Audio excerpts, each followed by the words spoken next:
কাছে মিনতি আমার, ও গো মহিম দয়াময়, রসুলের পথে অবিচল থেকে আমার মরণ যেন হয়।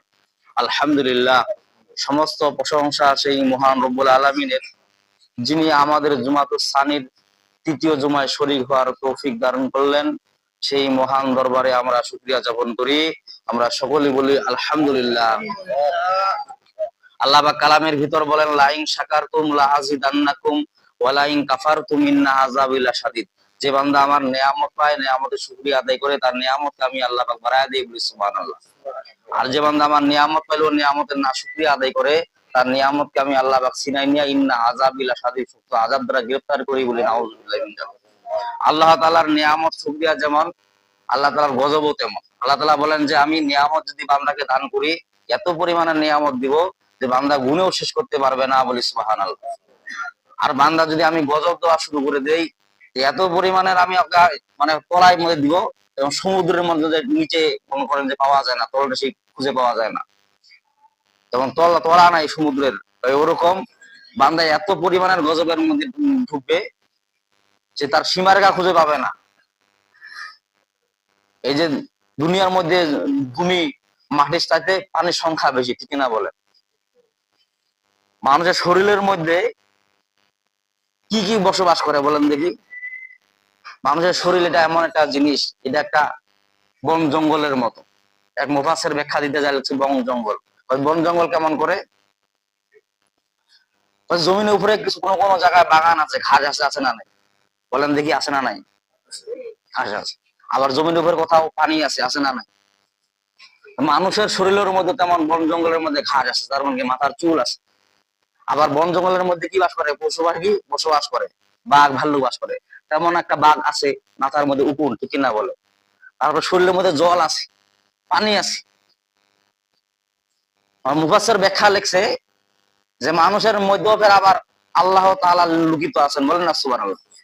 5টা আঙ্গুলের ভিতর, এক মুফাসসির ব্যাখ্যা লিখলেন যে 5টা আঙ্গুলের ভিতর আল্লাহ লেখা, বলেন না সুবহানাল্লাহ। এই যে আলিফ লাম লাম লাম, এই যে হা, এই দেখেন আল্লাহ।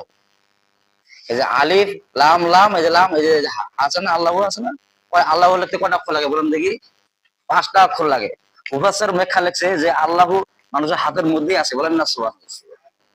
যখন নাকি কোনো বান্দা সেজদা অবরিত হয় এবং 5টা আঙ্গুল যখন আল্লাহর দিকে অগ্রসর করে, তখন মুফাসসির ব্যাখ্যা লিখছে এইভাবে যে আল্লাহ তাআলা এত পরিমাণের খুশি হন যে তার কোন সীমা রেখা বলে কোন মুফাসসির শেষ করতে পারেন নাই, বলেন না সুবহানাল্লাহ। এত পরিমাণে আল্লাহ তাআলা খুশি বান্দার। সেই 5টা আঙ্গুল দিয়ে মানুষ দুর্গা পূজা করে, ঠিক কিনা বলেন? যে দুর্গা পূজার মূর্তিগুলা যে দেখায় দেয়, মূর্তিগুলা যে কিবা করে, ওরাও কিন্তু দেখবেন যে হাত উপরের দিকে করে, মানে এইভাবে দেখায়। মানে দেখা যাচ্ছে আমাকে নয়, উপরওয়ালাকে সিজদা করো, বলেন না সুবহানাল্লাহ। কিন্তু আমরা কি করি? আমরা দুর্গা দেখি দেখি ঠিকই, কিন্তু হাতের নিচে একটা, একটা উপরে, মানে দেখা যাচ্ছে যে আমাকে সিজদা করিস না বান্দা, তুই আল্লাহকে সিজদা কর। তারপরেও মনে করেন যে মানুষ আল্লাহ বাদ দিয়ে ওই দুর্গা মার সিজদা করে, ঠিক না বলেন? হিন্দুরা তারা শিরকি করে। সমস্ত প্রশংসা সেই মহান রব্বুল আলামিনের, যিনি আমাদেরকে মুসলমান করে তৈরি করেছেন এবং মুসলমানের ঘরে জন্ম দিয়েছেন, এবং গিয়ে যে আমাদেরকে যে মুসলমানিত্ব মানার চেষ্টা মানে তৌফিক দান করতেছেন, সেই মহান দরবারে আমরা শুকরিয়া জ্ঞাপন করি। আমরা সকলেই বলি আলহামদুলিল্লাহ। আর কেবলমাত্র তো শুকরিয়া তেমন তারই দরকার যে মনে করেন যে প্রশংসিত, ঠিক কিনা বলেন? কেবলমাত্র আল্লাহ তাআলাই প্রশংসিত, আল্লাহ তাআলাই তো মানুষদেরকে সৃষ্টি করেছেন, ঠিক কিনা বলেন? তখনই তো দরুদ বিশ্ব নবী, মানবতার নবী মুহাম্মদ রাসূলুল্লাহ, আল্লাহুম্মা সাল্লি সাল্লাতান কামিলান ওয়া সাল্লি সালামান আলা মুহাম্মদ, সকলে আওয়াজ করে বলি সাল্লাল্লাহু আলাইহি সাল্লাম। ছোট দিনের বেলা আপনারা সকাল সকাল আসবেন, 12টা 15 আজান হয়েছে। অন্যান্য মসজিদে মনে করেন যে মুকাম্মেল মামুর হয়ে গেছে, কিন্তু আপনারা এত দেরি করে আসেন, দেরি করে নামাজ পড়া হবে, এটা কেমন দেখায় না? এমন এক মুসল্লি আছে যে নামাজ শুরু হয়ে যাচ্ছে তখন যে উজু করে, এটা কেমন একটা দেখায়? শুক্রবার দিনে যে অন্তত যদি আপনারা আগে ভাগে যদি না আসতে পারেন, এরপরে কপাল বড় মুসলমান আর কোনো কি দুর্গতি হতে পারে বলেন? এখন আজারে আসলে তো আপনার চলে যাওয়া লাগবে, ঠিক না বলেন? আল্লাহুম্মা সাল্লি সালাতান কামিলান ওয়া সাল্লি সালামান আলা মুহাম্মদ, একটু সকলে আওয়াজ করে বলি সাল্লাল্লাহু আলাইহি ওয়াসাল্লাম। আমি ভূমিকা ছাড়া কথা বলতে চাচ্ছি, যেহেতু সময় স্বল্প। আমি আপনাদের সামনে যে আয়াতে কারিমা সূরা তেলাওয়াত করেছি, সূরা বাকারার 215 নম্বর আয়াত। আজকের জুমার আলোচ্য বিষয় হলো যে মা বাবার হক মা বাবার হক। মা বাবা আসলে কি পর্যায়ে থাকার দরকার এবং ওদের কি কি সম্মানে রাখার দরকার, মুফাসসিরগণ ব্যাখ্যা লিখছেন যে মা বাবা তো তেমন হওয়া দরকার যেমন নাকি যে প্রেসিডেন্টের মনে করে সম্মান যেমন করে ওরকম মা বাবাকেও সম্মান প্রেসিডেন্টের মতো। বলেন না সুবহানাল্লাহ। একজন ভাষা বলতেছে, ইউজ করতেছে, ভাষা কেমন ভাষা, যে মায়ের সাথে, মায়ের তো মাতৃভাষায় কথা বলো, মাতৃভাষায় এক বাচ্চাকে জিজ্ঞাসা করতেছে একজন আর বাবা যে মানে গ্লাসের মধ্যে একটি টেবিলের মধ্যে পানি রাখছে, পানি ফালাই দিছে এক বাচ্চা, বা দেওয়ার পরে এখন ওই বাচ্চাটাকে জিজ্ঞাসা বলতেছে যে এটা মাতৃভাষায় অনুবাদ করো তো, মানে মায়ের ভাষায়। এখন মাতৃভাষা মা ভাষা যেটা শিখাইছে ওটা বলবে, এখন বলতেছে জল আমার বেটা গোলাম, পানি ফেলাইছি তোর বাবক দিয়া চাটাও। এমন মাতৃভাষা হয়ে গেছে এখন, মানে স্ট্যান্ডার্ড ভাষা নাই। এখন মাতৃভাষা হয়ে গেছে, বাচ্চা শিখে ফেলাইছে কি গোলামের বেটা গোলাম তুই পানি ফেলাইছি তোর বাবক দিয়া চাটাও, ওর বাপকে সর্বনাশ। আমি না থাকলে তো তাহলে তো আমার তো বহু বোকা বাধ্য করে, এই বাচ্চা দিয়া প্রমাণ, ঠিক কিনা বলেন। আমাদের ভাষা এমন হয়ে গেছে আজকে পরিবারের মধ্যে, মা বাবা এমন হয়ে গেছে, মা বাবার কাছে যে সন্তান যে আদব শিখবে সেটা মনে করেন যে আজকে নাই। এমন ভাষা শিখতেছে যার কারণে সন্তান বড় হওয়ার পরে যখন জিজ্ঞাসা করা যে মাতৃভাষায় কথা বলো, তখন ওই মা যেটা শিখাইছে ওই ভাষায় কথা বলো। আসলে মা বাবা যারা থাকেন তাদের মনে করেন যে কেউ শেষ করতে পারবেন না তার তার গুণগান, ঠিক কিনা বলে। কারণ ছোটবেলায় মা বাবা কত কষ্ট করে সন্তানদেরকে মানুষ করে, ঠিক কিনা বলে। সেই ব্যাপারও আল্লাহ কোরআন আয়াত নাজিল করে দিচ্ছেন। আল্লাহ পাক বললেন যে তুমি তোমার বাবা মার জন্য দোয়া করো। কেমন করে দোয়া করো? আল্লাহ পাক শিখিয়ে দিচ্ছেন, রব্বির হামহুমা কামা রব্বায়ানি সগীরা। ছোটবেলায় তোমার মা বাবা যেভাবে তোমাকে লালন পালন করেছে সেভাবেও তুমি তোমার জন্য দোয়া করো যে আল্লাহ তোমার আপনার রহমতের কোলে আমার মা বাবা যেভাবে আমাকে লালন পালন করেছে সেভাবে আপনার রহমতের কোলে আমার মা বাবাকে আপনি মানুষ করবেন না, সুবহানাল্লাহ। কারণ ছোটবেলায় মা বাবা সন্তানকে অনেক আদর করে। কাঁচের গ্লাস আপনি ভাঙে ফেলান, বারবার জিজ্ঞাসা করেন যে মা এটা কি, মা এটা কি, মা এটা কি, মা বারবার উত্তর দেয় যে বাবা এটা কাঁচের গ্লাস, এটা কাঁচের গ্লাস, রাগান্বিত হয় না। যদি রাগ হয়ে যে একটা থাপ্পড় দিতেন তাহলে আপনার বংশ খুঁজে পাওয়া যাইতো না, ঠিক কিনা বল। তদুর মা বাবা যখন বয়স্ক হয়ে যায়, মুরব্বী হয়ে যায়, তখন তাদের সেন্স হারে যায়। তখন তাদের সাথে কেমন আচরণ করতে হবে, তখন তাদের সাথে ওরকম আচরণ, ভালো আচরণ করতে হবে। যদি জিজ্ঞেস করে বাবা স্মরণ শক্তি কম থাকে যে বাবা এটা কি, এটা কি 10টা কি না 5টা কি, আপনাকে গরম হওয়া যাবে না, মানে ঝিলকি দিয়ে কথা বলা যাবে না মা বাবার সাথে। মা বাবাকে আল্লাহ কতটুকু ভালোবাসার জন্য বলছে, যে বলা হয়েছে যে আল্লাহর ইবাদতের পরে মা বাবার ইতাআত করো। কিন্তু হ্যাঁ, মা বাবা যদি আপনার নামাজ কোরআনের বাইরে যদি কথা বলে ওটা মানা যাবে না। লা তাআতা মাখলুকিন ফি মাসিয়াতিল খালিক, কোন মাসিয়াতিনের ইতাআত করা যাবে না আল্লাহ বিরোধী যদি কোনো কাজ করতে বলে, ঠিক ঠিক কিনা বলেন। আল্লাহ সম্বন্ধে যদি কথা বলে, কিন্তু হ্যাঁ মা যদি মুশরিকাও যদি হয়, মুফাসসির ব্যাখ্যা লিখছে তাকে আপনাকে ইজ্জত দেওয়া লাগবে, সম্মান দেওয়া লাগবে। কারণ তিনি গর্ভধারিণী মা, আপনার 10 মাস 10 দিন পেটে রেখেছে, ঠিক কিনা বলে। যেহেতু প্রসব বেদনা যন্ত্রণা সহ্য করেছে, সেই মাকে সম্মান দেওয়া আল্লাহ পাক আয়াত নাজিল করে দিয়েছেন যে ইজ্জত দিতে হবে, সম্মান দিতে হবে। যে বলা হয়েছে যে আল্লাহর পরেই হলো মা বাবার স্থান। তার মানে কি, মা বাবার আনুগত্য করো, মা বাবার সেবা যত্ন করো। ভাই মা বাবার মানে একটু ভুল হতে পারে, তাই বলে আপনি ছিলকি দিয়া মা বাবার সাথে খারাপ আচরণ করা যাবে না। মুফাসসিরগণ ব্যাখ্যা লিখছে যে খারাপ আচরণ করা যাবে না, খবরদার। আজকের আলোচ্য বিষয় হলো যে মা বাবার সাথে কেমন সদ্য আচরণ করা। আর আমরা তো আজকে মনে করেন যে ওই যে 8 রশির মুরিদ 6 রশির মুরিদ যেন দান শ্রদ্ধা নিয়ে আমরা দৌড়াদৌড়ি লাফালাফি ফালাফালি করি, ঠিক কিনা বলেন। মানে ওর বাবার দরবারে কত যে গরু যায়, অথচ আসলে মা বাবা অসুস্থ থাকে, মা বাবা চিকিৎসাবাদী করে না, মা বাবা না খায়া থাকে, টাকা আসলে কোথায় খরচ করার দরকার সেই ব্যাপারে আল্লাহ সূরা বাকারার 215 নম্বর আয়াতে আল্লাহ পাক বলতেছেন। আল্লাহ পাক বলতেছেন, কি বলতেছেন? আল্লাহ পাক বলতেছেন বিসমিল্লাহির রহমানির রহিম, ইয়াসআলুনাকা মাযা ইউনফিকুন কুল মা আনফাকতুম মিন খাইরিন ফালিল ওয়ালিদাইন ওয়াল আকরাবিন ওয়াল ইয়াতামা ওয়াল মাসাকিন ওয়া বিনিস সাবিল ওয়া মা তাফআলু মিন খাইরিন ফাইন্নাল্লাহা বিহি আলিম। আল্লাহ রাব্বুল আলামিন সূরা বাকারার 215 নম্বর আয়াতে বলতেছেন ইয়াসআলুনাকা মাযা ইউনফিকুন, ইয়াসআলুনাকা হে রাসূল, আপনাকে যদি মানুষ সওয়াল করে, জিজ্ঞাসা করে, ইউনফিকুন, আমরা টাকা পয়সা কোথায় খরচ করব? আব্রুশির জায়গায় দৌড়াবো, না ভন্ড বাবার দরবারে দৌড়াবো, না গরু ছাগল নিয়ে দৌড়াবো, কোথায় দৌড়াবো? আল্লাহ পাক বলেন, মাযা ইউনফিকুন কুল মা আনফাকুতুম, কুল হে রাসূল আপনি বলুন, মা আনফাকুতুম মিন খায়রিন, তোমরা ভালো কাজে ব্যয় করো। আল্লাহ রাব্বুল আলামিন সূরা বাকারার 215 নম্বর আয়াতে বলতেছেন, ইয়াসআলুনাকা মাযা ইউনফিকুন, ইয়াসআলুনাকা, তারা যদি আপনাকে প্রশ্ন করে হে রাসূল, আপনাকে যদি তারা প্রশ্ন করে, মাযা ইউনফিকুন, আমাদের টাকা পয়সা অর্থ সম্পদ আমরা কার কাছে ব্যয় করব? আল্লাহ পাক বলতেছেন, কুল মা আনফাকতুম, হে রাসূল আপনি বলুন, মা আনফাকতুম মিন খায়রিন, তোমরা ভালো কাজে ব্যবহার করো। ভালো কাজ কোনটা? মুফাসসিরগণ তারপরে আয়াতে আল্লাহ বলতেছেন, ফালিল ওয়ালিদাইনি ওয়াল আকরাবিন ওয়াল ইয়াতামা ওয়াল মাসাকিন ওয়া বিনিস সাবিল ওয়া মা তাফআলু মিন খায়রিন ফা ইন্নাল্লাহা বিহি আলিম। আল্লাহু আকবার। এক নাম্বার ভালো কাজ হলো ফালিল ওয়ালিদাইন, মা বাবার জন্য খরচ করা। বলেন না সুবহানাল্লাহ। মা বাবার জন্য যত টাকা আপনি খরচ করবেন, টাকা পয়সা খরচ করবেন, প্রত্যেকটা খরচের আল্লাহ হিসাব নেবেন না, বলা হয় যে সদকা সদকা জারিয়া। বলেন না সুবহানাল্লাহ।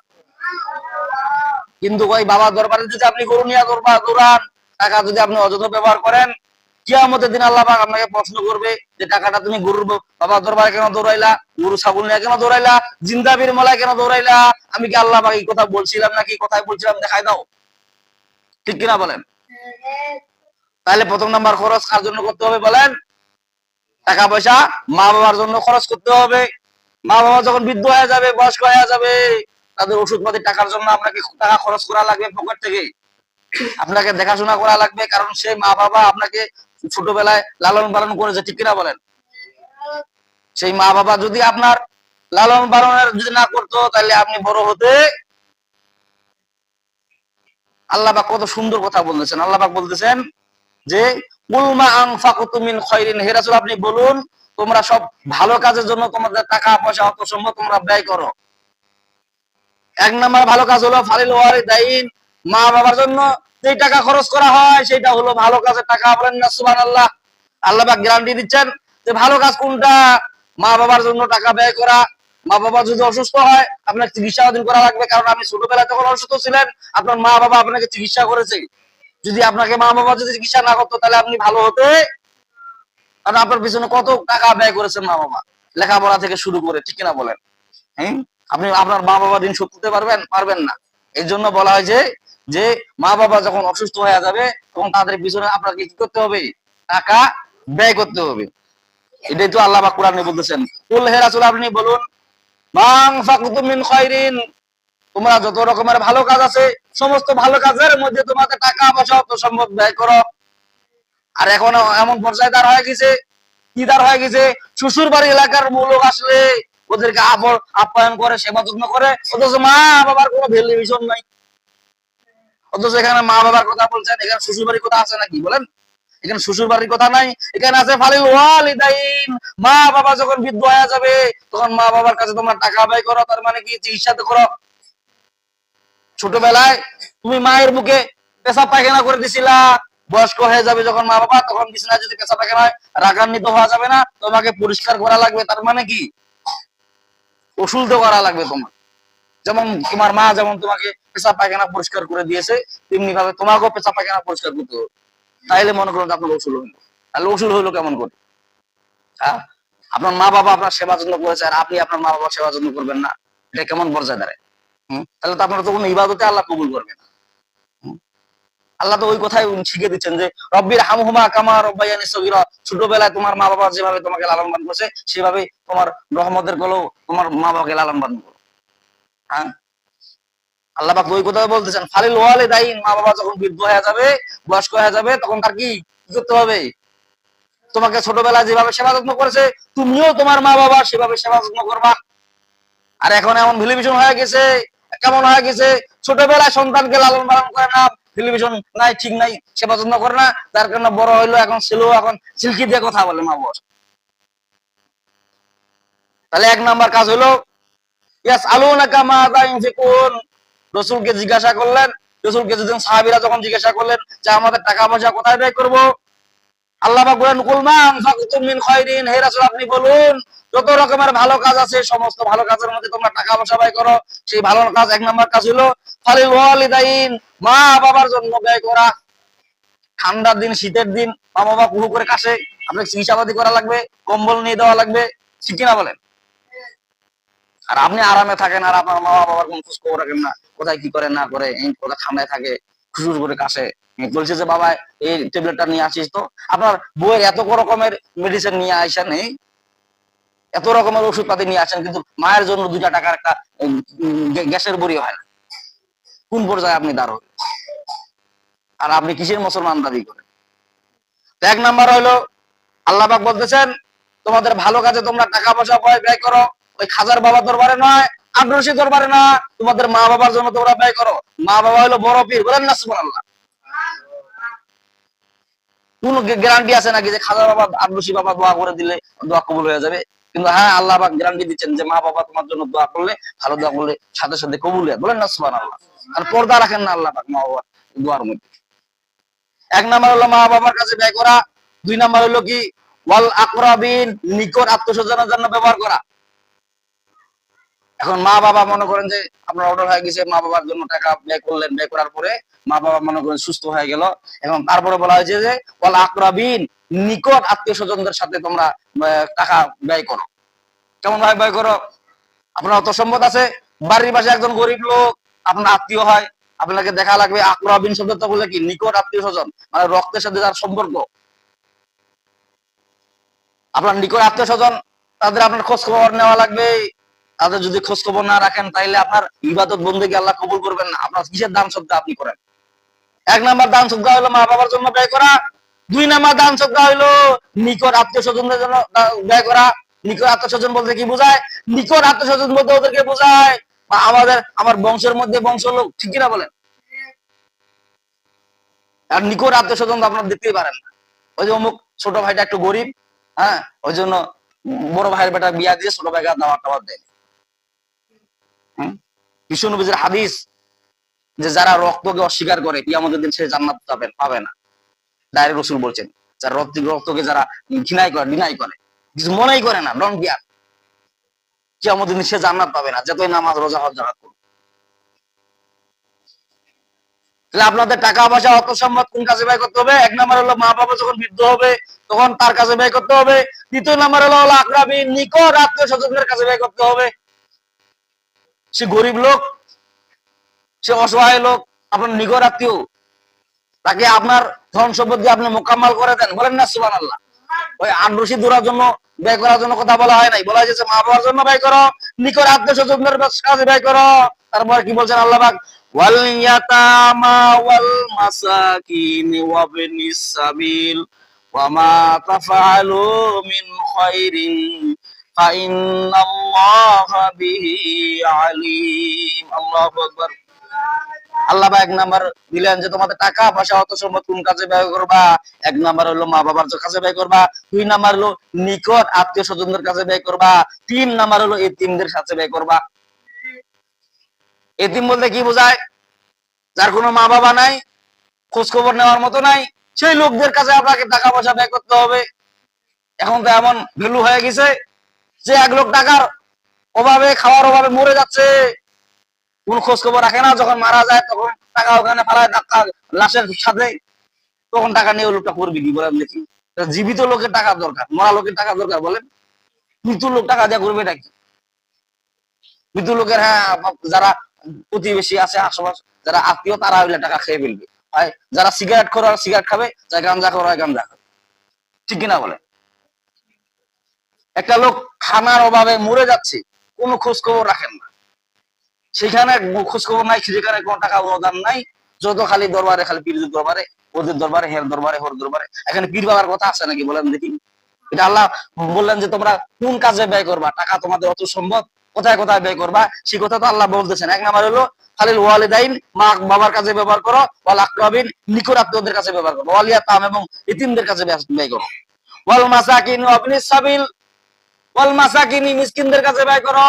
মিসকিন বলতে কি বোঝায়? ফকির মিসকিন বাড়ি আসে, ফকির মিসকিন আসলে খালি শুক্রবারে আইসেন, শুক্রবারে আইসেন, মানে বাকি সময় আর খাওয়ার দরকার নাই মিসকিনের, খালি শুক্রবারে খালি খাবে।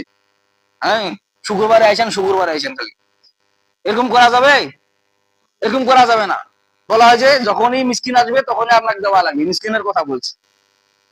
আল্লাহ পাক বলেন, এক নাম্বার হলো যে তোমাদের টাকা পয়সা অত সম্পদ মা বাবার কাছে ব্যয় করো, মা বাবা যখন বৃদ্ধ হয়ে যাবে, যেমন নাকি তোমার কাজে মা বাবা ব্যয় করেছে, তার মানে কি তোমার কাজে যদি মা বাবা যদি ব্যয় না করতো, কারণ তোমার ছোটবেলায় জ্বর সর্দি কাশি ছিল, মা বাবা চিকিৎসা করে তোমাকে ভালো করছে, ঠিক কিনা বলেন? এখন বৃদ্ধ হওয়ার পরে যখন মা বাবা যখন সর্দি কাশি জ্বরে, তখন আপনাকে চিকিৎসা করা লাগবে। মা বাবা যেভাবে তোমাকে ছোটবেলায় লালন পালন করছে, বৃদ্ধ হইলো সেভাবে তোমার মা বাবাকে তোমার লালন পালন করা লাগবে। তার মানে কি বৃদ্ধ হয়ে গেলে চামড়া ঢিলা হয়ে যাবে, প্রসাব পায়খানার ব্যাগ ধরবে, বিছানার মধ্যে পেশাব পায়খানা করবে, আপনাকে পরিষ্কার করা লাগবে, কারণ ছোটবেলায় আপনার যেভাবে পরিষ্কার করেছে। দুই নাম্বার হলো ওয়াল আকরাবিন, নিকট আত্মীয় স্বজনের কাছে ব্যয় করা। তিন নাম্বার হলো ওয়াল ইয়াতামা, এতিমদের জন্য কাজে ব্যয় করা। টাকা পয়সা কার জন্য ব্যয় করবেন বলেন? এক নাম্বার কাম কি? আল্লাহ পাক সূরা বাকারার 215 নম্বর আয়াতে বলতেছেন যে মা বাবার জন্য তোমরা টাকা পয়সা ব্যয় করো এবং নিকট আত্মীয় স্বজনের জন্য ব্যবহার করো, ওয়াল ইয়াতামা এবং এতিমদের জন্য ব্যবহার করো, ওয়াল মিসকিন এবং মিসকিনদের জন্য, যারা ফকির মিসকিন, যারা গ্রামে গ্রামে মহল্লা ভিক্ষা করে খায়, তাদেরকে টাকা পয়সা তাদের কাছে ব্যয় করো, তাদেরকে দান করো। তারপরে কি আল্লাহ পাক বলতেছেন, অবনি সাবিল, যারা মুসাফির লোক, এমন লোক আপনার দরবারে আপনার কাছে এসেছে, সব টাকা শেষ হয়ে গেছে, বাড়ি অনেক দূর, টাকা পয়সা নাই, আপনার কাছে যদি হাত পাতে, আল্লাহ পাক তাকে দেওয়ার জন্য বলছেন, বলেন না সুবহানাল্লাহ। আর এই সমস্ত কাজ যদি আপনি করতে পারেন, আল্লাহ পাক বলছেন ওয়া মা তাফআলু মিন খাইরিন ফাইন্নাল্লাহা বিহি আলিম। আল্লাহু আকবার। আল্লাহ পাক বলেন ওয়া মা তাফআলু মিন খাইরিন ফাইন্নাল্লাহ, আর এই সমস্ত কাজগুলোই হলো ভালো কাজ, বলেন না সুবহানাল্লাহ। এক নাম্বার হলো মা বাবা যখন বৃদ্ধ হয়ে যাবে, তাদের পিছনে আপনার টাকা পয়সা খরচ করেন এবং নিকট আত্মীয় স্বজনের কাছে টাকা পয়সা ব্যবহার করেন, ওয়াল ইয়াতামা এবং এতিমদের কাছে টাকা পয়সা ব্যবহার করেন, ওয়াল মিসকিন ওয়াল মাসাকিন এবং মিসকিন এবং মুসাফিরদের জন্য আপনি আপনাদের টাকা পয়সা ব্যয় করেন। আর এই সমস্ত টাকা যদি পয়সা যদি আপনি ব্যয় করেন, আল্লাহ পাক বলেছেন ওয়া মা তাফআলু মিন খাইরিন ফাইন্নাল্লাহা বিহি আলিম, আর এই সমস্ত কাজ যদি করেন, এই সমস্ত কাজে হলো ভালো কাজ, ফাইন্নাল্লাহা বিহি আলিম, ফাইন্নাল্লাহ, তো নিশ্চয়ই আল্লাহ তাআলা বিহি আলিম, ওই দানের ব্যাপারে জানেওয়ালা, বলেন না সুবহানাল্লাহ। বৃদ্ধ হইলে মা বাবার কাছে আপনি টাকা পয়সা ব্যয় করতে চান কিনা, সেই ব্যাপারে আল্লাহ জানেওয়ালা, এবং নিকট আত্মীয়স্বজনের কাছে টাকা পয়সা ব্যয় করেন কিনা, সেই ব্যাপারে আল্লাহ তাআলা জানেওয়ালা, ওয়াল ইয়াতামা এবং এতিমদের কাছে টাকা পয়সা ব্যয় করেন কিনা, সেই ব্যাপারে আল্লাহ তাআলা জানেওয়ালা, ওয়াল মাসাকিন ওয়া ইবনিস সাবিল এবং মিসকিনদের কাছে টাকা পয়সা ব্যয় করেন কিনা, সেই ব্যাপারে আল্লাহ তাআলা জানেওয়ালা। আল্লাহ পাক বলেন এই সমস্ত কাজ যদি তুমি করতে পারো, এই সমস্ত কাজে হলো ভালো কাজ, মানে টাকা পয়সা ব্যয় করার ভালো খাত, বলেন না সুবহানাল্লাহ। আর এই সমস্ত টাকা পয়সা আপনি ব্যয় করবেন, আল্লাহ পাক বলছেন ফাইন্নাল্লাহা বিহি আলিম, ও আমি আল্লাহ তাআলা নিশ্চয়ই জানেওয়ালা, তোমরা কি কাজে ব্যয় করো না ব্যয় করো। আর রশিদ দরবারে কতটা গরু নিয়ে গেলা, এটা কিয়ামতের দিন হিসাব হবে। কিন্তু মা বাবার কাছে যদি ব্যয় করো, এটা হিসাব নিবেন না আল্লাহ পাক। কেন নিবেন না? কারণ আপনাকে আল্লাহ পাক আয়াত নাযিল করে বলছেন যে ব্যয় করো, নিকট আত্মীয় স্বজনের কাছে ব্যয় করো, এতিমদের কাছে ব্যয় করো, মিসকিনদের কাছে ব্যয় করো এবং মুসাফিরদের কাছে ব্যয় করো। এটা আল্লাহ পাক কোরআনে 200 সূরা বাকারার 215 নম্বর আয়াতে বলছেন, বলেন না সুবহানাল্লাহ। তো আল্লাহ পাক আমাদের সবাইকে আমল করার তৌফিক দান করুক। আলহামদুলিল্লাহ রাব্বিল আলামিন। তাদের সুন্নাত বাকি আছে।